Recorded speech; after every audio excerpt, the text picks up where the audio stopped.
Séquence 8. Articulation entre plan d'engagement et plan de trésorerie.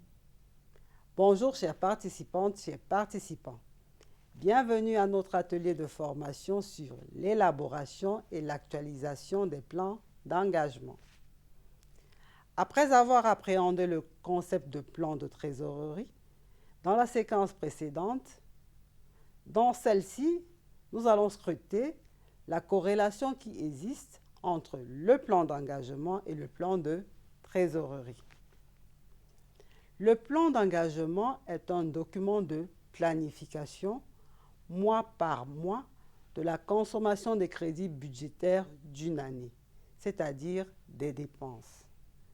Tandis que le plan de trésorerie est un outil de gestion prévisionnelle au niveau national qui a pour objectif d'établir les prévisions détaillées mois par mois des recettes et des dépenses.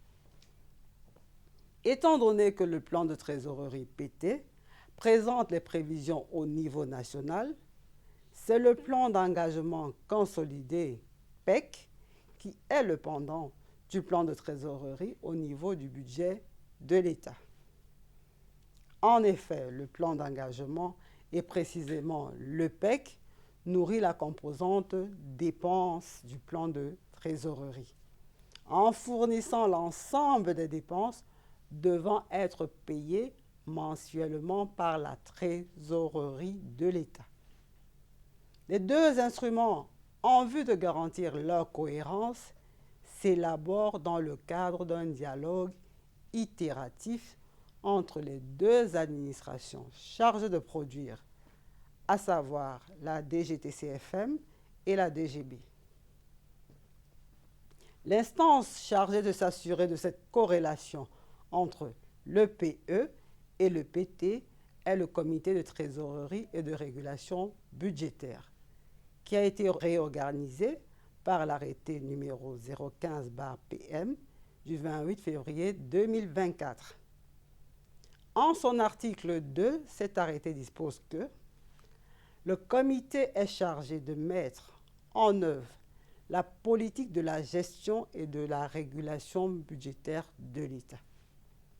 À ce titre, il est notamment chargé de veiller à la cohérence entre le plan d'engagement consolidé, arrimé avec le plan de passation des marchés consolidé et le plan de trésorerie, ainsi que d'examiner, de valider et d'assurer le suivi des plans d'engagement et de trésorerie infra- et annuels. De manière spécifique, le comité dispose de deux sous-comités, dont un est en charge de la régulation budgétaire, entendu sous-comité de la régulation budgétaire ou SCRB, et un autre chargé de la gestion de la trésorerie, sous-comité de la gestion de la trésorerie, entendu SCGT.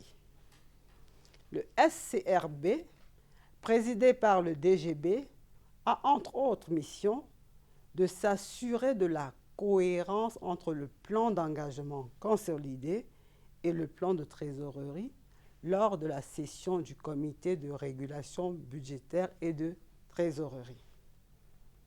En sens inverse, le SGT est chargé de la proposition des projections de trésorerie de l'année et de la mise à jour infra-annuelle du plan de trésorerie en fonction des profils prévisionnels, réajustés des plans de mobilisation des recettes et des plans d'engagement. La cohérence entre le PEC et le PT est assurée par le comité lors de l'actualisation trimestrielle du PEC. Il doit reposer sur les principes directeurs suivants.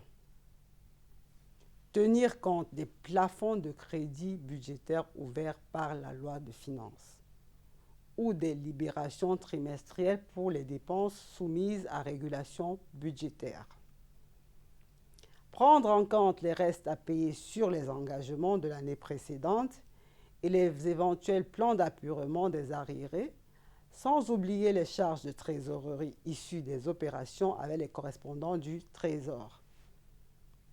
Confronté en coordination avec la DGTCFM, le PEC avait le plan de trésorerie prévisionnel et anticipé les modifications nécessaires. Que dois-tu retenir dans cette séquence? Qu'il faut éviter de générer des impayés. Le plan d'engagement consolidé, qui rassemble les prévisions de dépenses de l'État, est constamment confronté au plan de trésorerie qui contient les prévisions de recettes.